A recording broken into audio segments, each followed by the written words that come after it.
Everyone, welcome back to pharmacy India live. तो जैसा कि आप जानते हैं बच्चे, हमारे एमसीक्यूज बेस्ट एमसीक्यूज की सीरीज चल रही थी। डी फार्म सेकेंड ईयर में हमारा सब्जेक्ट है फार्माकोलॉजी। तो यहाँ पे हम chapter wise topic wise best MCQs देख रहे थे, जो कि आपके फाइनल एग्जाम, आपके exit exam point of view से काफी ज्यादा इंपॉर्टेंट है। ना ही सिर्फ हम क्वेश्चंस बल्कि उनके कंप्लीट एक्सप्लेनेशन, करेक्ट आंसर्स के साथ हम हर एक क्वेश्चन को देखते हुए चल रहे थे। तो आज हम डिस्कस करेंगे हमारा जो टॉपिक है best MCQs, drug acting on the kidney और साथ ही साथ हार्मोन्स एंटागोनिस्ट। इन टॉपिक से किस तरह के एमसीक्यूज बनते हैं, किस तरह के एमसीक्यूज आपके फाइनल एग्जाम में आते हैं, ये डिस्कस करेंगे। साथ ही साथ ये आपके एग्जिट एग्जाम के पॉइंट ऑफ व्यू से भी काफी ज्यादा इंपॉर्टेंट है। इसी तरह की और भी जानकारी के लिए आप जुड़ सकते हैं हमारे अनदर प्लेटफॉर्म से भी। लिंक आपको डिस्क्रिप्शन बॉक्स में गिवन है। इंस्टाग्राम, व्हाट्सएप, टेलीग्राम, इन सभी प्लेटफॉर्म से आप जुड़ सकते हैं फॉर फर्दर अपडेट्स के लिए, लेटेस्ट अपडेट्स के लिए। तो बिना देरी के चलिए बढ़ते हैं हम अपने पहले क्वेश्चन की तरफ। और पहला क्वेश्चन हमारा क्या कहता है, तो यहाँ पे जो हमारा पहला क्वेश्चन है, the site of action of the loop diuretics furosemide is. अब यहाँ पे देखिए, लूप डायरेटिक्स आपका आता है, ये एक डायरेटिक्स। अब ये आप जानते हैं, ये क्वेश्चन देखा जाए तो kidney, drug acting on kidney, यहां से उठ के आया है। तो अब किडनी में, किडनी का काम क्या होता है, आपके ब्लड को प्योरीफाई करने का। क्लियर। अब किडनी में भी ये जो काम है स्पेसिफिक कौन करते हैं, आपके नेफ्रॉन्स करते हैं। कौन करते हैं? नेफ्रॉन्स। अब नेफ्रॉन्स के, अब आपने नेफ्रॉन्स को अच्छी तरह से पढ़ा होगा तो उसमें आपने कुछ पार्ट्स पढ़े होंगे नेफ्रॉन्स के। फॉर एग्जांपल, जैसे कि आपका लूप ऑफ हेनले, जैसे कि आपका डीसीटी, जैसे कि आपका पीसीटी है। ये सब क्या है, आपके पार्ट्स हैं। किसके? नेफ्रॉन्स के पार्ट्स हैं। तो अब इसी में एक क्वेश्चन आपका यहीं से उठ के आया है। देखिए, इतनी डीपली क्वेश्चन आपसे पूछा जा सकता है, यहां से भी पूछा जा सकता है। तो ये भी यहाँ पे लूप ऑफ हेनले, आपका यहाँ पे लूप डायरेटिक्स से पूछा गया है। अब यहाँ पे आपका जो क्वेश्चन है, अब हम इस क्वेश्चन को सही से समझेंगे। The site of action of the loop diuretic furosemide is. अब यहाँ पे आपका जो लूप डायरेटिक्स है क्या काम करता है? Thick ascending limb of loop of Henley. अब यहाँ पे जो देखें, अगर हम यहीं पे सीधा चलिए नेफ्रॉन का एक स्ट्रक्चर ही देख लेते हैं। तो नेफ्रॉन का अगर एक स्ट्रक्चर देखेंगे, इस तरह से होता है, इस तरह से होता है। तो यहाँ पे जो ये ऐसे जा रहा है और जो ये ऐसे जा रहा है असेंडिंग, और ये जो ऐसे जा रहा है डिसेंडिंग।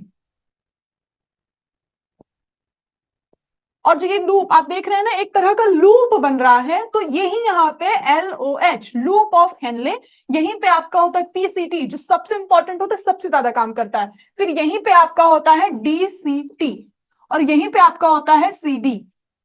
तो ये सबसे लास्ट का काम है, लेकिन जो सबसे पहला काम है, जो प्योरीफाई वाला काम है, वो यहीं पे होता है ना। ये यहाँ पे एक तरह से देखा जाए, जो डायरेटिक्स आपका काम क्या करते हैं, डायरेटिक्स की तरह यहाँ पे जो आपके ब्लड प्रेशर में और साथ ही साथ आपके जब बॉडी में फ्लूइड ज्यादा हो जाता है, तब ये ड्रग्स दी जाती हैं। यहाँ पे जो ये छन रहा है, कह रहे हैं कि भाई हमारी बॉडी में ऑलरेडी सोडियम और क्लोरीन बहुत ज्यादा है, मत करो। इनका जो काम है ये एब्जॉर्प्शन का है। तो कहते हैं इनका जो ये रीएब्जॉर्प्शन है, दोबारा दोबारा रीएब्जॉर्प्शन कर रहे हैं, बॉडी में ऑलरेडी भरा पड़ा है, मत करिए। तो ये क्या काम करते हैं, जाने देते हैं इस तरह से यूरिन आउटपुट आपका तुरंत ही, जो यहां से आपका यूरिन आउटपुट है, मतलब वो आपका बढ़ जाता है। इससे आपको बार बार वॉशरूम जाना होता है, और आपकी बॉडी में जो एक्स्ट्रा फ्लूइड भर गया है, जो आपका ब्लड प्रेशर हाई हो गया, ये वाली प्रॉब्लम आपकी खत्म हो जाती है। फिर से हम अपने यहाँ पे ऑप्शंस पे आते हैं। तो thick ascending limbs of loop of Henle, या फिर descending limb loop of Henle, या फिर प्रॉक्सिमल ट्यूब्यूल, और या फिर डिस्टल ट्यूब्यूल। यहाँ पे जो एक्शन साइट है लूप ऑफ हेनले का, कौन सा है? मैंने आपको असेंडिंग और डिसेंडिंग और लूप ऑफ हेनले सारी चीजें आपको दिखा दी है कि किस तरह से नेफ्रॉन में होता है। तो जो इसका करेक्ट आंसर है वो है यहाँ पे thick ascending limb loop of Henley, जो एक्शन साइट है। जैसे मैंने आपको यहीं पे बताया था, ये क्या है, ये आपके लूप्स हैं, ये LOH है, यहीं पे असेंडिंग, यहीं पे डिसेंडिंग। तो यहीं से तो जा रहा है आपका जो यहाँ पे यूरिन है, कहां से जा रहा है? यहां से जा रहा है। तो पहले उसका एक्शन साइट क्या होगा? यहां होगा। काम पहले उसको कहां पे करना है? यहां पे करना है। तो इसलिए यहाँ पे thick ascending limb of loop of Henley, ये इसका करेक्ट आंसर है। और यहाँ पे जो इसका करेक्ट एक्सप्लेनेशन है, इसका काम क्या है यहाँ पे, तो ये यहाँ पे इनहिबिट करता है, जैसे कि मैंने आपको बताया, सोडियम पोटेशियम, हमारे पोटेशियम को और हमारे क्लोरीन को, इनके बार बार रीअब्जॉर्प्शन, जबकि बॉडी में ये ऑलरेडी ज्यादा मात्रा में प्रेजेंट है, तो इनके बार बार रीअब्जॉर्प्शन को रोकता है। ये आपके काम होते हैं लूप ऑफ हेनले। और इसके बारे में जैक्सन 1996 में इसके बारे में जैक्सन ने बात की थी। नेक्स्ट क्वेश्चन हमारा आता है, थायोजाइड्स कैन कॉज, थायोजाइड्स आपके क्या कॉज कर सकते हैं। मतलब थायोजाइड का यहाँ पे एक यहाँ पे गलत पार्ट भी है, जैसे कि यहाँ पे इनके कुछ साइड इफेक्ट्स, कुछ कॉम्प्लिकेशंस देखने को मिलते हैं। तो वो क्या है, हाइपरकैलेमिक पैरा, या फिर हाइपोयूरेसिमिया, या फिर हाइपोलिपिडिकमिया, या फिर हाइपोटेंस, क्या ये और दूसरा काम करते हैं थायोजाइड्स। तो यहाँ पे जो इसका करेक्ट आंसर है वो इपोटेंस। इपोटेंस एक तरह का डिसफंक्शन होता है, एक तरह का डिसफंक्शन होता है, जो कि ये बहुत ज्यादा कॉमन पाया जाता है मेंस में। एक तरह का डिसफंक्शन होता है क्योंकि बहुत ज्यादा कॉमन पाया जाता है मेंस में, ये एक तरह का इरेक्टाइल डिसफंक्शन होता है और इसको इपोटेंस भी कहा जाता है, जो कि बहुत ज्यादा ये थायोजाइड की वजह से, थायोजाइड इसको कॉज करता है। नेक्स्ट क्वेश्चन आपका आता है, मैकेनिज्म ऑफ एक्शन थायोजाइड इज। अब यहाँ पे थायोजाइड है, किस तरह से थायोजाइड आपका काम करता है, क्या वो सोडियम और क्लोरीन सिंपोर्ट इनको इनहिबिट कर देता है, इनको रोक देता है, या फिर सोडियम और पोटेशियम को इनहिबिट करता है, या फिर कार्बोनिक एनहाइड्रस इनहिबिटर इसको काम करता है, या फिर ऑस्मोटिक डायरेसिस की तरह काम करता है।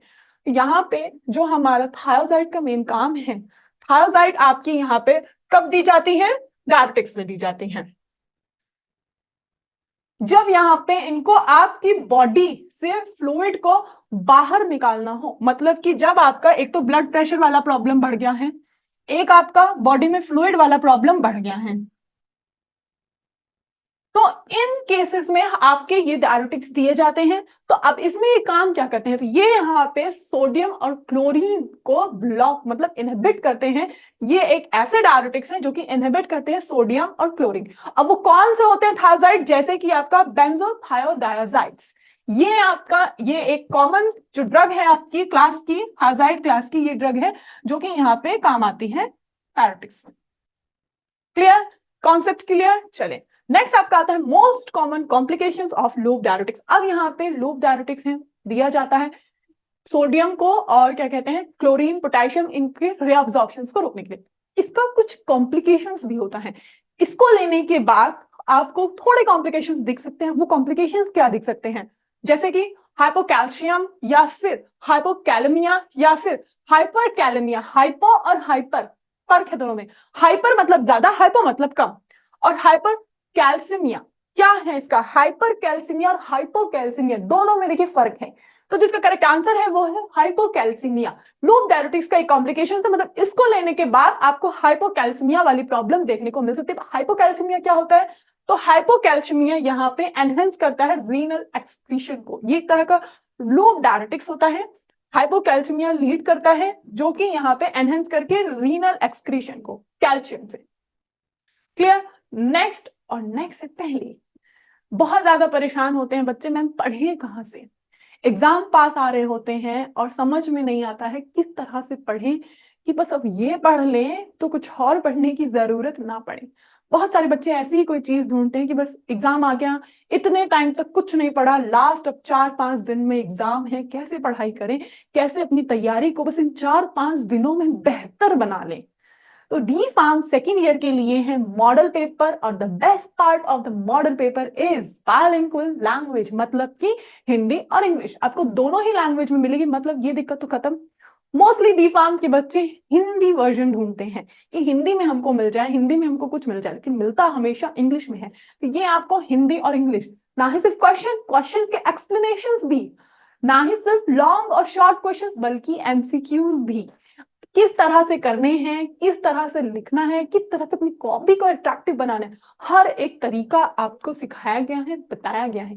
ये आपके हार्ड कॉपी बुक्स में सीधा आपके घर तक जाएगी। इसके बारे में कंप्लीट जानकारी के लिए सबसे पहले डाउनलोड कर लीजिए pharmacy India mobile app Google play store से, लिंक भी आपको डिस्क्रिप्शन बॉक्स में मिल जाएगी।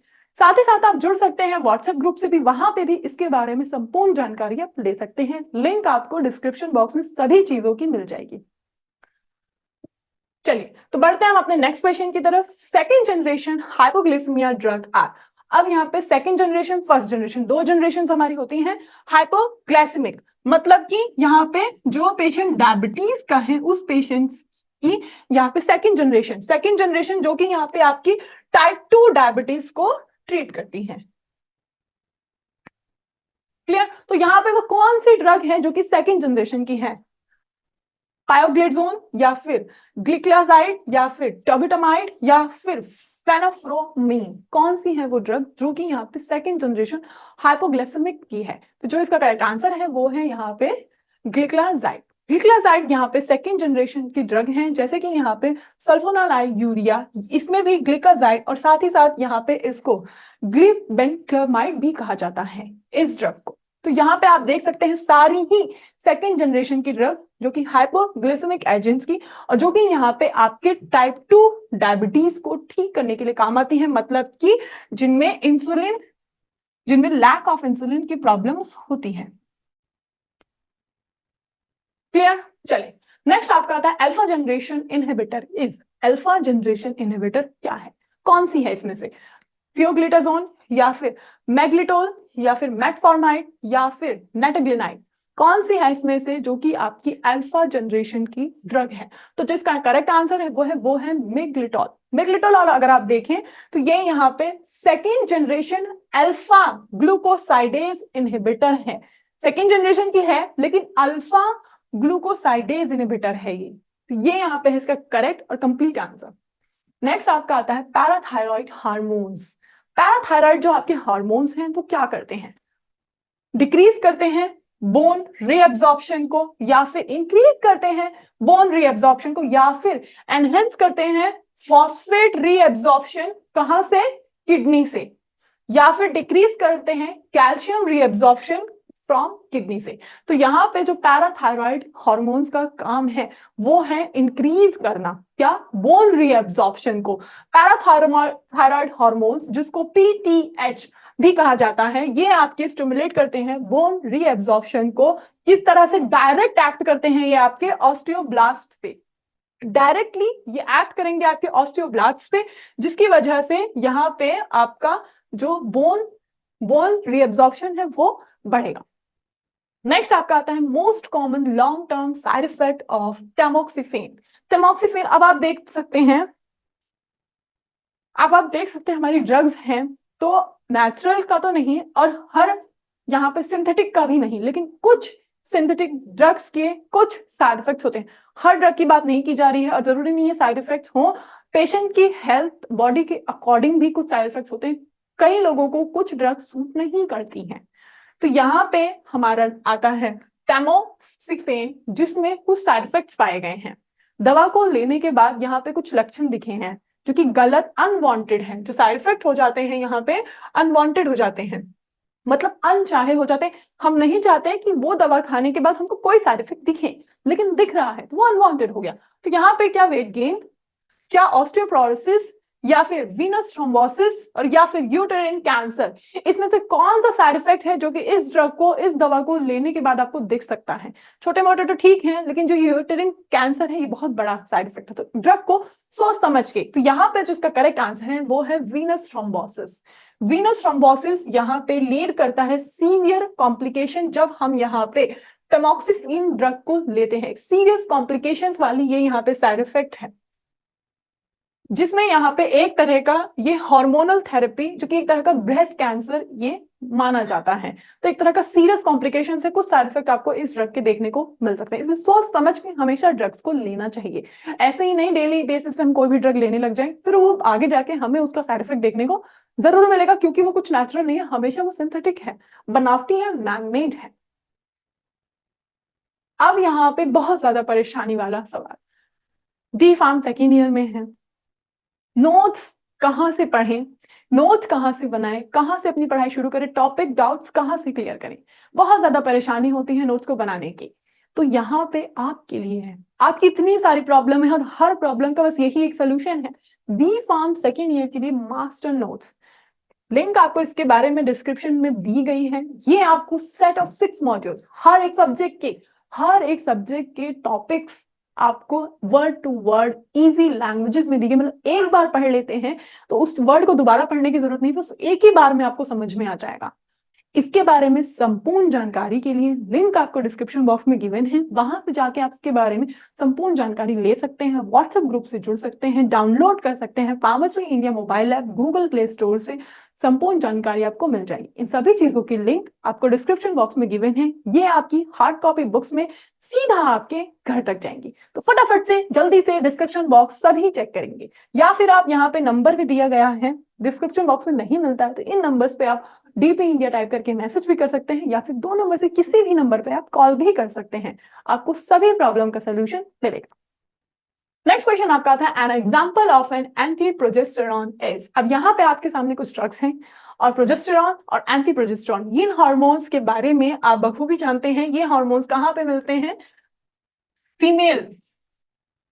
फीमेल्स बॉडीज में ये हार्मोन्स रिलीज सिक्रीट होते हैं। तो एंटी प्रोजेस्टेरॉन्स हमारे गॉसिपोल या फिर एटोसबेन या फिर क्लोमिफेन या फिर मैफ्रोप्रिस्टोन, कौन सा है इसमें से एंटी प्रोजेस्टेरॉन का एग्जांपल? तो जिसका करेक्ट आंसर है वो है मैफ्रोस्टोन। मैफ्रोस्टोन जो कि यहाँ पे एंटी प्रोजेस्टेरॉन का एग्जांपल है, जैसे कि यहाँ पे दिया गया है मैफ्रोप्रिस्टोन, ये यहाँ पे एक वीक पार्शियल एगोनिस्ट है।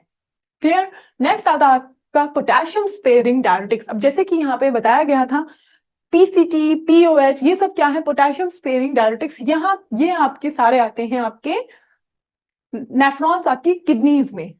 तो यहाँ पे जो इनका काम है, किस तरह से ये डायरेटिक्स काम करते हैं, क्या ये सोडियम और पोटेशियम पंप पे काम करते हैं, क्या ये एल्डोस्टेरोन रिसेप्टर की तरह काम करते हैं, क्या ये कार्बनिक एनहाइड्रस की तरह काम करते हैं, क्या ये सोडियम और क्लोरीन को ही इनहिबिट कर देते हैं, मतलब रोक देते हैं, जिसकी वजह से यहाँ पे ब्लड प्रेशर वाली जो प्रॉब्लम है वो बहुत ज्यादा बढ़ रही थी। तो जो ये काम करती है वो यहाँ पे एल्डोस्टेरोन रिसेप्टर की तरह काम करती है। पोटेशियम स्पेयरिंग डायरेटिक्स जो कि यहाँ पे प्रिवेंट करता है रीएब्जॉर्प्शन को, मतलब जब पता है कि बॉडी में ऑलरेडी भरा पड़ा है NaCl, तो क्यों उसको छान के रोकना, क्यों रोकना, तो उसको रीअब्जॉर्प्शन मतलब फिर से एब्जॉर्ब होने से रोका जाता है। तो ये काम करते हैं हमारे पोटेशियम स्पेयरिंग डायरेटिक्स। और यहाँ पे ये इनका मोस्ट इंपॉर्टेंट जो सबसे ज्यादा यहाँ पे काम करते हैं वो यही है पोटेशियम स्पेयरिंग।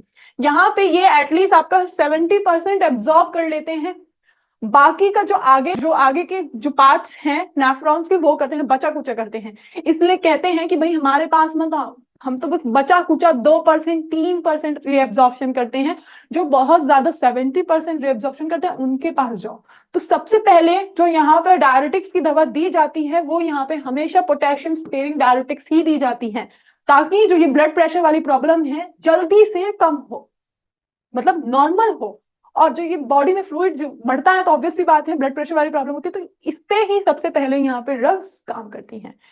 तो यहाँ पे हमने देखे थे बेस्ट एमसीक्यूज जो कि हमारे हार्मोनल एंटागोनिस्ट और हमारे ड्रग एक्टिंग ऑन किडनी, इन दोनों ही टॉपिक से हमने एमसीक्यूज देखे थे कि किस तरह के एमसीक्यूज आते हैं। ना ही सिर्फ एमसीक्यूज, आज हमने कंप्लीट एक्सप्लेनेशन भी देखा। इसी तरह के एमसीक्यूज आई नो थोड़े ट्रिकी थे, थोड़े से हार्ड भी थे, पर बच्चे इसी तरह के एमसीक्यूज आपको आपके एग्जैक्ट एग्जाम में और आपके फाइनल एग्जाम में देखने को मिल सकते हैं। तो इसी तरह की और भी जानकारी के लिए आप जुड़ सकते हैं हमारे अनदर प्लेटफॉर्म से भी, लिंक सभी चीजों की आपको डिस्क्रिप्शन बॉक्स में गिवन है। आप यहाँ पे क्लासेस, तो यहाँ पे pharmacy India live YouTube channel पे डेली आपकी क्लासेस चलती हैं, तो वहां से भी आप जुड़ सकते हैं। फार्मेसी इंडिया मोबाइल ऐप अगर आप डाउनलोड करेंगे तो आपको नोट्स, आपके मॉडल पेपर से जुड़ी संपूर्ण जानकारी आपको मिलेगी। तो मिलते हैं नेक्स्ट टॉपिक के बेस्ट एमसीक्यूज के साथ। Till then take care, work hard, जय हिंद।